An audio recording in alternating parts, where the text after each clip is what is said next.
Snow fell in thick, whispering sheets across the mountains, muffling the world in white. A lone cabin sat at the base of the ridge, its timbers dark with age, its roof groaning under the weight of winter. From its porch, an American flag snapped in the biting wind. Beyond the cabin, vehicles hunkered down in camouflage netting, while black rotor helicopters dozed in the field, their blades swaying like watchful sentries. It looked like an outpost at the edge of nowhere, but to the men gathered in its shadow, it was Camp Valor, the staging ground for the Marine Battalion's winter maneuvers. Captain Hayes stood with his gloved hands behind his back, boots sunk deep in the snow. He scanned the ridgeline through narrowed eyes, his breath rising in pale clouds. Hayes carried himself with the calm precision of a man who had long ago accepted responsibility for lives. His men said he could be carved from granite, sharp features, gray at the temples, and a stare that cut through excuses faster than any reprimand. Yet those who served under him also knew he never wasted lives, never threw men into the fire without a plan. "Perimeter sweeps clean," Sergeant Morales reported, crunching through the snow with a heavy rifle slung over his shoulder. Morales, grizz to everyone who'd ever fought beside him, was built like a bulldozer and wore a beard that the cold never seemed to penetrate. His humor was as rough as gravel, and though it sometimes grated on the rookies, it steadied nerves in the worst of situations. He flicked the safety on his weapon and grinned at Hayes. "Quiet as a church out here. Almost makes you wonder if the brass is wasting our time." Hayes didn't answer at first. He listened to the wind, to the creak of wood and the distant groan of ice shifting across the ridge. His instincts, honed through years of combat, whispered that quiet was never just quiet. "Almost," he said finally, eyes still on the horizon. Inside the cabin, warmth from the stove flickered against walls lined with gear. Corporal Singh crouched at a battered laptop, surrounded by cables and antennas that looked like a spider's web. Singh was the battalion's unofficial wizard, the one who could coax sense out of encrypted chatter or jury-rig a signal from scrap hearts. His dark eyes danced with concentration as green code scrolled across his screen. Picking up something odd on long-range frequencies, he murmured, "Not weather, not static. Structured. Repeating." Private Kelly leaned closer, his helmet cocked at an uncertain angle. The youngest in the battalion, Kelly still carried that raw eagerness that made veterans smile and worry at the same time. His gear looked oversized on his wiry frame, and his questions never seemed to end. "Like enemy comms?" he asked, eyes wide. Singh adjusted a dial, frowning. "Not enemy comms that I recognize. Different modulation. Cleaner. Whoever's talking out there doesn't use anything from Earth." Grizz stomped snow from his boots and barked a laugh. "What? You saying Martians are calling?" Singh didn't smile. "I'm saying this isn't ours, and it isn't Russian, or Chinese, or anyone we've ever cataloged." He looked up at Hayes, seriousness hardening his tone. "It's something else." Before Hayes could reply, the ground shuddered with a low, rolling vibration. Coffee mugs rattled on the table. Snow drifted from the rafters. Every Marine in the room stiffened, hands flying to weapons as instinct replaced comfort. Outside, the helicopters groaned in their moorings. Then a shadow passed over the cabin, swallowing the pale daylight. Kelly bolted for the door, yanking it open.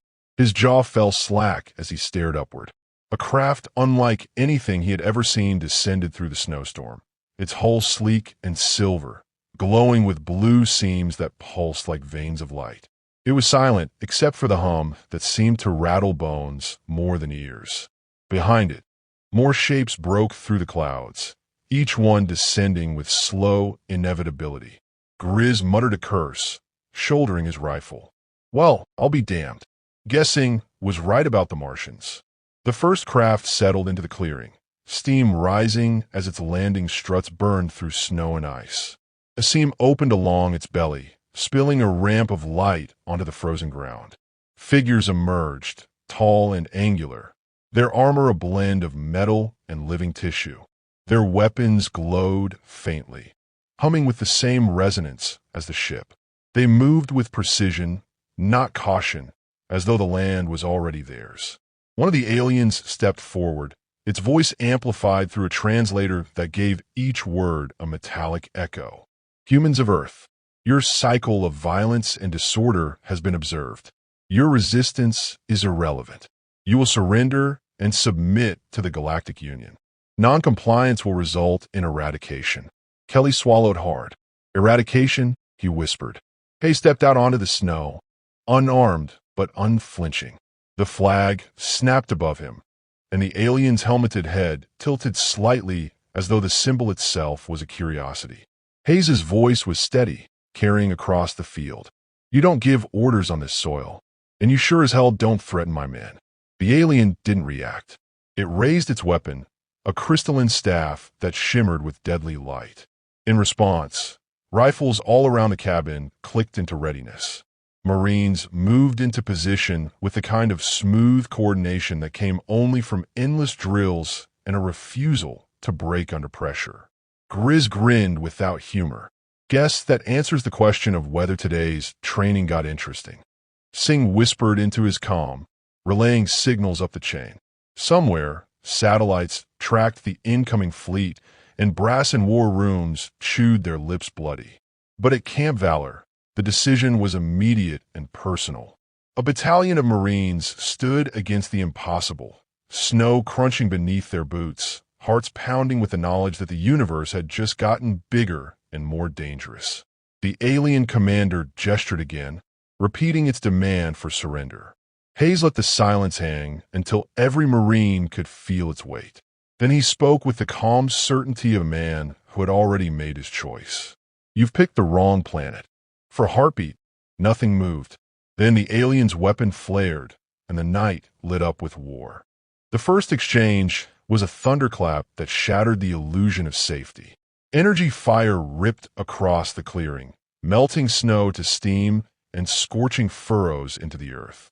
Marines answered with disciplined volleys, their rifles chattering in short, precise bursts. Kinetic rounds slammed against alien shields, sparking like hail on glass. For a moment, it seemed the weapons were useless, but then a seam fractured, and one of the tall figures collapsed into the snow, its armor buckling under the relentless assault. Captain Hayes barked orders, his voice cutting clean through the chaos. Fire teams fanned out, seeking cover behind snowbanks, Humvees, and the cabin itself. The Marines did not scatter, did not retreat. They moved with the unity of a single organism, drilled to perfection. The aliens hesitated and used a prey that refused to flee. That pause cost them. Grizz took a knee, sighted carefully, and stitched a line of fire through another shimmering shield. The figure dropped, and the sergeant's gravelly voice rumbled across the comm, shields break just like bones. You just gotta hit him hard enough. Kelly crouched low, fingers trembling on his weapon. He fired, missed, then forced himself to breathe. He had imagined his first battle 100 different ways. None involved creatures that glowed from the inside. A hand clapped his shoulder.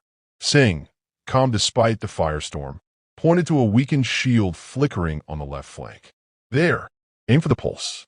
3-round burst. Kelly obeyed, teeth clenched, and this time his rounds cut through. The alien staggered, collapsed in the snow. Kelly's stomach twisted, but Singh only nodded once. Good. Now do it again. The alien commander, its translator still echoing metallic syllables, raised the staff and unleashed a wave of concussive force that knocked several Marines sprawling. Hayes dragged one man back to his feet before returning fire. The aliens pressed forward with cold confidence, but the terrain betrayed them. Snow crunched, drifts shifted, and every rise became a potential ambush. Marines adapted instantly, shifting to flanking fire. From the tree line, hidden sharpshooters sent armor-piercing rounds screaming into the melee. Each kill shook the alien certainty. For years, the Galactic Union had expanded through intimidation. Their ships blotted out skies. Their weapons silenced rebellion before it began. Resistance was rare, surrender common. But here, on a frozen mountainside, a handful of humans defied that pattern. Reports filtered through the alien ranks. The enemy was not scattering, was not begging. The humans were hunting. Hayes read the hesitation like a map. They don't know how to fight us, he said over comms. Push them. Break their rhythm. Grizz laughed, a harsh bark amid gunfire. Hell, Captain, that's what I was born to do. He surged forward, leading a fire team in a brutal countercharge. Marines laid down suppressive fire. Grenades burst in dazzling arcs, and suddenly the aliens' measured advance faltered. Kelly found himself running with the others, fear transmuted into adrenaline. Every shout, every explosion, every command wrapped him into something larger. He was no longer a boy with a rifle. He was part of the line, part of the machine that refused to yield. When his boots slipped on ice and he nearly fell, Grizz hauled him upright without breaking stride. Eyes up, kid. The only way's forward. Singh, still linked to his jury-rigged equipment, tracked alien comm chatter. The patterns were clear, even if the words were not.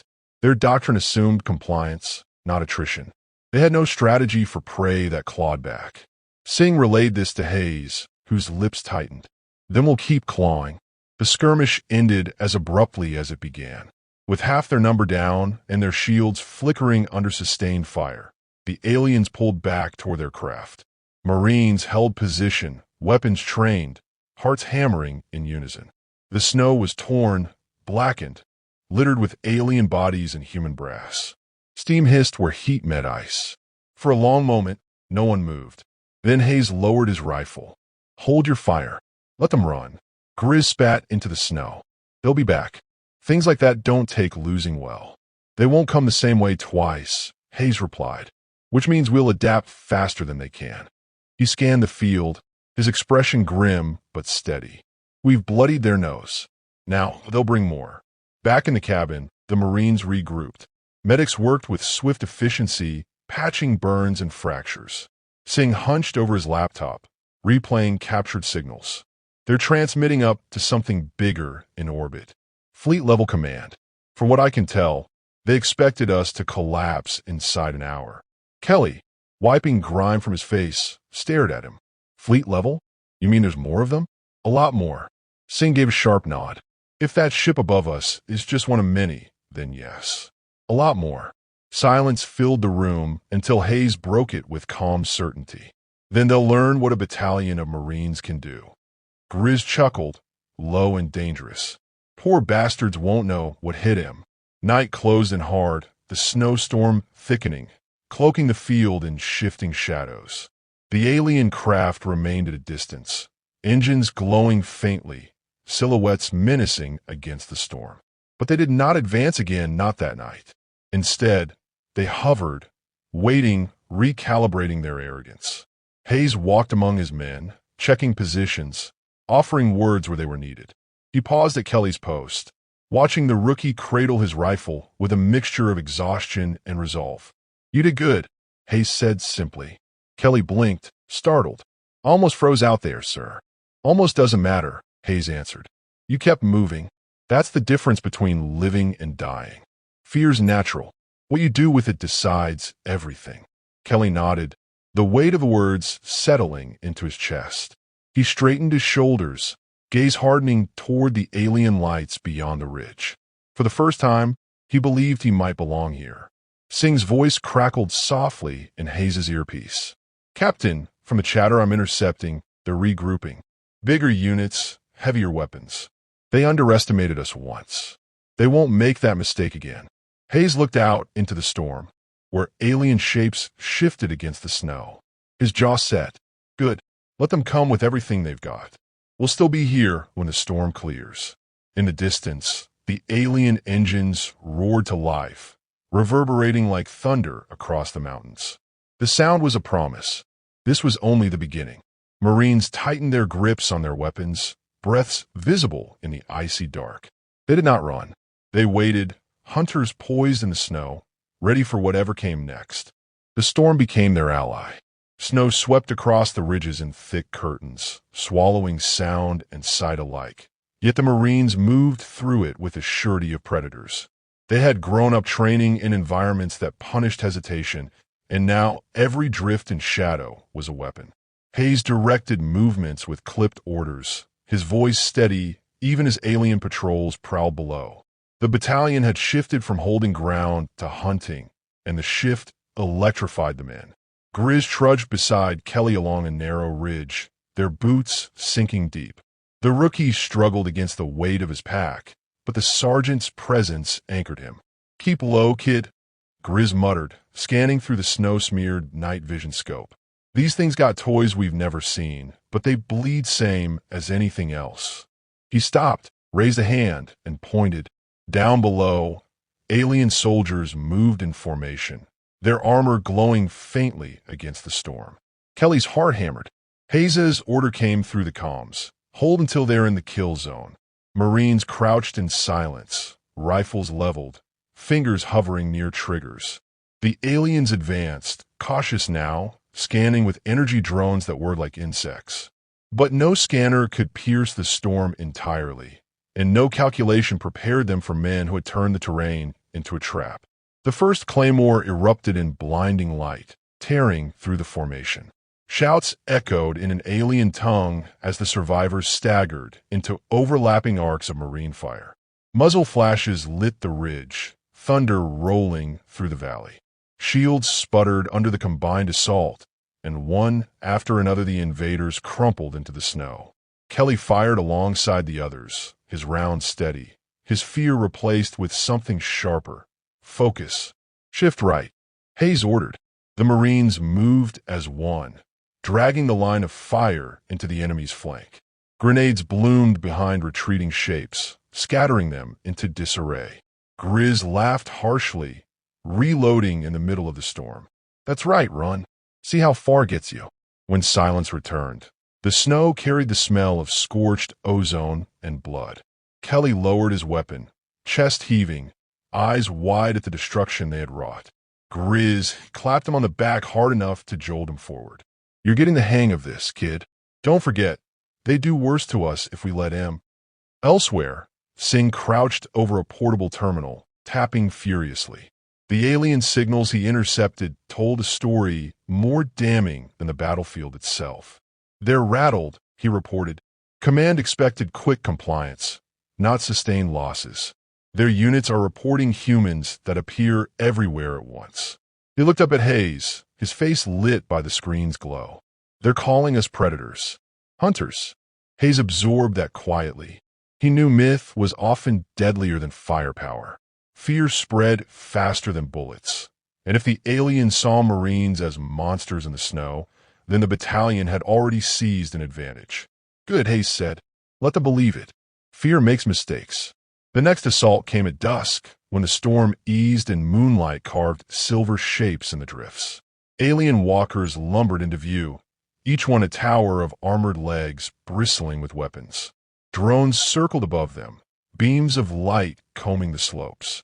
The sight might have crushed a lesser force, but Hayes saw opportunity. They're heavy, slow, and blind on their sides. We break their legs, their coffins. Marines spread out, planting charges along choke points. Kelly's squad slithered through the snow to a frozen ravine, hearts pounding as the walkers advanced overhead. Grizz armed the explosives with steady hands, his grin fierce. "Remind me of fishing with my old man. You wait, you time it, then boom, the big one bites." When the walkers crossed, the ridge shook with controlled detonations. Ice shattered, snow avalanched, and two of the towering machines stumbled, collapsing under their own weight. Marines swarmed the wrecks, pouring fire into exposed joints until they burned. The third walker turned, weapons spitting energy bolts that carved the ground, but helicopters screamed from the darkness, launching rockets that slammed into its hull. The machine toppled, fire blooming across its frame. Cheers burst over the comms, but Hayes silenced them quickly. "Stay sharp. They'll come harder now." Indeed, alien morale wavered. Reports flooded their command of humans who struck from nowhere, vanished, and struck again. Marines left no rest, launching night raids with knives, suppressed rifles, and fire that seemed to rise from the earth itself. The aliens began to fear the darkness, whispering of creatures that hunted without pause. Kelly, once timid, now moved with practiced discipline. In one raid, he slipped behind enemy lines with Singh's fire team, taking down a sentry with trembling hands. Afterward, Singh squeezed his shoulder. "You chose to act. That's what matters." Kelly nodded, but later, alone, he whispered a quiet apology into the snow, his humanity clashing with the role necessity forced on him. Grizz noticed. He found Kelly cleaning his rifle with shaking fingers. "Don't let it eat you," the sergeant said. "First time's always heavy. But if you freeze, you're gone, and the guy next to you is gone. You fight so the others make a home. That's the deal." Kelly listened, the words carving into him, settling deep. The tide shifted further when Marines captured an alien officer during a night ambush. Hayes interrogated him with quiet precision, Singh translating through hacked comms. The officer spoke with arrogance, even in chains, insisting resistance was futile. Hayes leaned in close, voice low but sharp as a blade. "Tell your fleet this. Earth doesn't kneel. Not now, not ever." The officer's eyes, once burning with disdain, flickered with something else, doubt. By dawn, alien forces across the valley hesitated to advance. Their formations broke down under constant pressure. Reports reached Hayes through Singh's console, entire squads refusing to leave their ships. Word spread among them of humans that did not run but hunted, relentless and unseen. Hayes walked among his men that morning, snow crunching underfoot, fatigue etched into every face. Yet pride burned there too. He stopped beside Grizz, who adjusted his gear with the ease of long practice. "They're breaking," Hayes said quietly. "Good," Grizz replied, eyes narrowing at the horizon. "Let's make sure they shatter." Singh emerged from the cabin, headset still buzzing with intercepted chatter. "Captain, they're calling for reinforcements. Heavy ones. They mean to end this." Hayes studied his battalion, weary but unbroken, and the horizon where alien ships still lingered. His voice carried calm authority. "Then we show them what a battalion of Marines can do when cornered. We don't run. We hunt." The men answered not with cheers, but with grim determination, weapons lifted, eyes hard. They had become the nightmare in the snow, and the enemy was learning too late what that meant. Dawn crept across the mountains in a haze of pale fire, staining the snowfields pink and gold. For a fleeting moment, the world looked serene, as if the earth had forgotten the wreckage that littered its surface. Burned-out alien husks smoldered beside twisted Humvees. Craters pocked the valley, steam curling upward like breath. Yet the quiet was brittle, a pause before a final, violent crescendo. Hayes knew it, and so did every Marine under his command. The enemy had not retreated in defeat. They had pulled back to strike harder. From his vantage point near the cabin, Hayes studied the horizon through binoculars. Alien ships hovered like carrion birds, their outlines sharp against the rising sun. Singh stood at his side, headset humming faintly. "They're consolidating," he reported. "Fleet Command is furious. They've ordered a decisive strike. This isn't intimidation anymore. They want annihilation." Hayes lowered the binoculars. "Then we don't wait for them to bring it to us." He gathered his officers in the cramped cabin, maps spread across the table, steam rising from mugs of bitter coffee no one drank. His voice was steady, measured. "They rely on ground relays for coordination. Without them, their fleet's blind. We hit the base they've set up east of here, the one feeding signals back to orbit. We cut their eyes out." Grizz leaned forward, scarred hands braced against the wood. "That's deep in their lines, Captain. We'll be knee-deep in hostiles before we even get close. That's why we hit fast, coordinated. Helicopters soften the approach, fire teams breach, charges on the relay. We take it down, we cripple their campaign." Hayes looked each of them in the eye. "We do this, Earth buys time, maybe enough to survive." Silence followed, heavy with the weight of the task. Then Grizz's gravelly voice broke it. "Hell, Captain, you had me at crippling their campaign." A low ripple of grim laughter spread through the room, brief but steadying. Kelly stood at the edge of the group, listening, his pulse hammering. He still bore the rookie's unease, but his eyes no longer wavered. He had walked through fire and come out harder. Hayes caught his gaze and gave the smallest nod. It was enough. When the battalion moved out, the storm had cleared, leaving the air knife-cold and sharp. Helicopters lifted into the sky, blades cutting through silence, while Humvees roared across frozen ground. Marines clung to the vehicles, weapons tight, eyes fixed forward. Each man carried the knowledge that this was the strike that would decide everything. The alien relay base rose from the valley like a jagged spear, crystalline towers humming with light. Drones circled above it, beams sweeping the snow. Guard detachments patrolled in precise formations, armor gleaming under the weak sun. To the aliens, it was impregnable. To the Marines, it was a target. Hayes gave the signal. Helicopters streaked forward, rockets slamming into the perimeter. Explosions tore through the ranks, fire blooming bright against the snow. Marines disembarked under cover of the blasts, sprinting low and fast, rifles barking in controlled bursts. Alien weapons responded with arcs of blue fire that carved the ground, but the battalion pressed on, unflinching. Grizz led his squad into the thickest of it, roaring over the comms. "Get me close enough to plant charges, and I'll blow this whole tower to hell." He cut down an alien guard with a brutal burst, then dragged Kelly into cover when plasma seared past. Kelly fired back, his shots precise, his breath steady despite the chaos. Fear no longer ruled him. He moved like a Marine. Singh knelt behind a shattered barricade, laptop balanced on his knees, antenna extended. Fingers danced across the keyboard as he hacked into the relay systems. Alien code flooded his screen, but his focus was unshakable. "I can disrupt their defenses," he called out. "Give me 60 seconds. 60's too long," Grizz growled, throwing a grenade that blossomed in a shower of molten shards. "Make it 30. The battlefield pulsed with chaos. Explosions shook the valley, smoke choked the air, and tracer fire carved glowing arcs. Marines advanced inch by inch, disciplined and merciless. Hayes was everywhere at once, shouting orders, dragging wounded men to safety, firing with lethal precision. He moved not like a commander behind the line, but like one of them, shoulder to shoulder, the embodiment of their creed.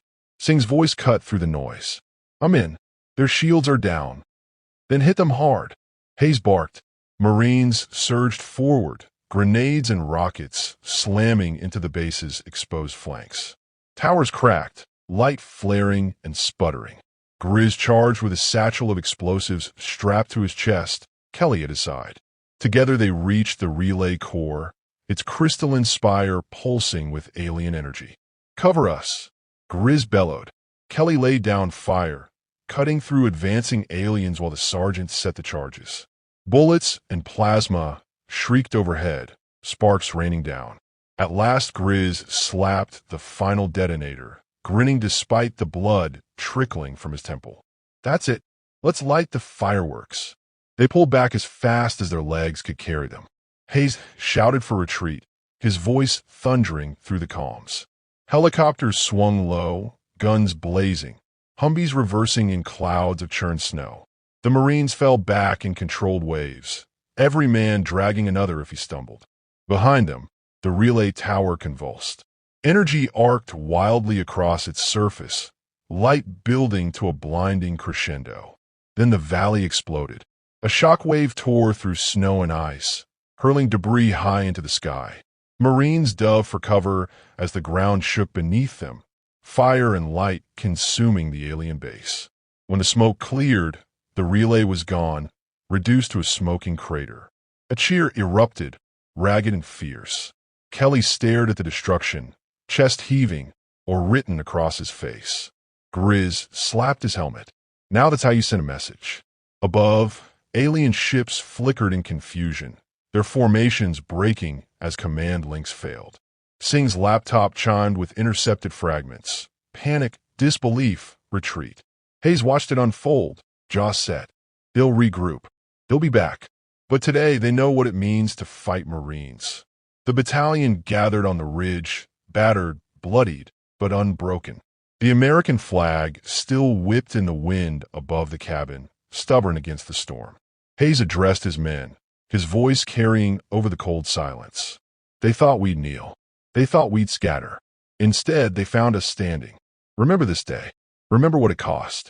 And remember this, when predators come for Earth, we are the ones who hunt them down. Kelly lifted his rifle skyward, a silent vow etched across his face. Around him, the Marines stood tall, their silhouettes stark against the burning horizon. They were more than soldiers now. They were a warning to the galaxy. The enemy had come expecting conquest. Instead, they had found a battalion of Marines, and that discovery would echo far beyond the mountains of Earth. The war was not over, but its first chapter had been written in fire and snow, and the galaxy would never forget the lesson.